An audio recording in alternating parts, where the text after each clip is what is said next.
Hi, I'm Amy Bowman, Senior Technical Writer with the Technical Publications team at VMware. This video provides a high-level overview of the ESXi firewall and how you can use it to best protect the hosts in your environment. The ESXi management interface is protected by a firewall that is enabled by default. At installation time, the firewall is configured to block incoming and outgoing traffic, except traffic for certain default services such as DNS and DHCP. Rule set configuration files contain firewall rules for each service and describe the rule's relationship with ports and protocols.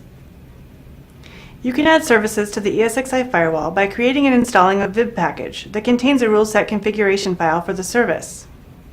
For example, the port rules for the vSphere High Availability Agent are described in fdm.xml. You can use the vSphere client to manage the ESXi firewall, view firewall settings on the host security profile, allow access to particular services, and add allowed IP addresses. Services in the ESXi firewall are represented in the vSphere client security profile. Each rule is listed, including the incoming and outgoing port numbers and the port type. You can enable the rule set for a service and open its associated firewall ports by selecting the checkbox for the service in the Firewall Properties dialog box. When the rule set is enabled, you allow remote clients to access that service. Automate when a service is enabled or disabled by using a service startup policy. When a service starts, its rule set is enabled. When a service stops, the rule set is disabled. Required services cannot be disabled.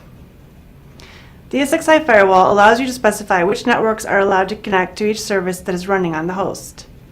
Use the vSphere client or the command line to manage the allowed IP address for a service. By default, all IP addresses are allowed. Now that I have given you an overview of the ESXi firewall functionality, you have an idea of how to optimize firewall settings to protect your hosts. For a more detailed description of how to perform common tasks like adding a service to the firewall, limiting the IP addresses that access particular services, and how to manage the firewall from the command line, visit pubs.vmware.com.